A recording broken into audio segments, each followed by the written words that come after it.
வந்து என்னென்ன பழமொழிலாம் இருக்கோ அதை வந்து நான் இந்த வீடியோவில் ஃபுல்லாக வந்து வச்சுருக்கேன். சரிங்களா? இங்கே வந்து நான் ஃபுல்லாக வீடியோ வச்சுருக்கேன். அதுக்கு முன்னாடி இங்கே பாருங்கள், கொஸ்டின்ஸ் வந்து பார்த்துடலாம்.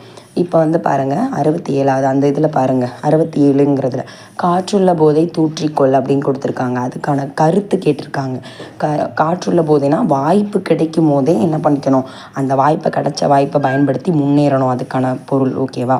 அடுத்து பாருங்கள், யானைக்கும் அடி சறுக்கும்னா எவ்வளோ பெரிய ஆளாக இருந்தாலுமே ஒரு இடத்துல ஏதாவது இடத்துல தப்பு பண்ணுவாங்க. அப்போ கவனமாக நம்ம ஸ்டெப்பை எடுத்து வைக்கணும்.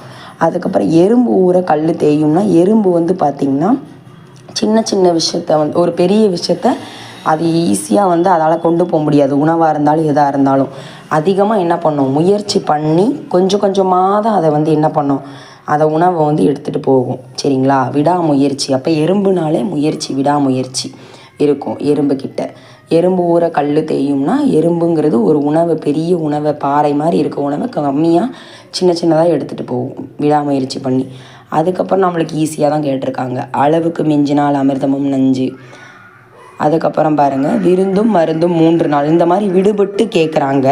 இன்னொன்று வந்து பொருள் கொடுத்து, ஒரு பழமொழி கொடுத்து பொருள் கேட்குறாங்க. இந்த வே ஆஃப் ஸ்டைலில் தான் பழமொழி கொஸ்டின்ஸ் இருக்கும். சரிங்களா? அதுக்கப்புறம் மண் குதிரையை நம்பி ஆற்றில் இறங்கலாமான்னா, மண் குதிரை அப்படிங்கிறது வந்து அது வந்து என்னது, அதை வந்து நம்பி நம்ம என்ன பண்ண முடியாது. அது வந்து அந்த குதிரையை நம்பி போனால் அது கரைஞ்சி தான் போகும். அப்போ தேவையில்லாத, தகுதி இல்லாத நபர்களை நம்பி எந்த ஒரு காரியத்தையுமே செய்யக்கூடாது அப்படிங்கிறதான் இதோட பொருள்.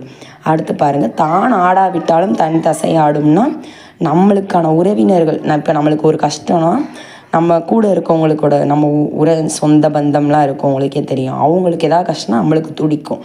அப்போனா நாய்க்குட்டி வந்து அதுக்கு இங்கே இதுக்கான ரிலேட்டட் வந்து இதுதான். நாய்க்குட்டி வந்து தன்னோட குழந்தைய வந்து காப்பாற்றும், மழையாக இருந்தாலும் வெயிலாக இருந்தாலும். சரிங்களா? அதான் தன் ஆடாவிட்டாலும் தன் தசை ஆடும்.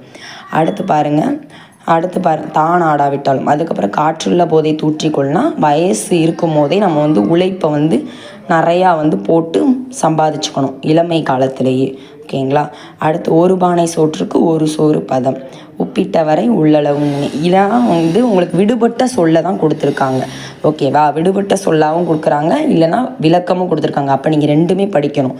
2 கேட்டாலும் ஆன்சர் பண்ணுற மாதிரி, எப்படி கேட்டாலும் ஆன்சர் பண்ணுற மாதிரி நீங்கள் வந்து கொஸ்டின் வந்து படித்து வச்சுக்கணும். அதுக்காண்டி தான் ப்ரீவியஸ் இயர் கொஸ்டின் பேப்பர், அது கரண்ட்டில் உள்ள கொஸ்டினை அனலைஸ் பண்ணிக்கணும். சரியா? இப்போ வந்து நான் வந்து 6th-லேருந்து 10th வரைக்கும் புது புக்கு, பழைய புக்கு, அதை எல்லாமே எடுத்து தொகுத்து ஃபுல் வீடியோவை நான் மேக் பண்ணி இதில் வச்சுருக்கேன். இதை ஃபுல்லாக பாருங்கள், ரொம்ப ரொம்ப யூஸ்ஃபுல்லாக இருக்கும். ஓகேவா? தேங்க்யூ.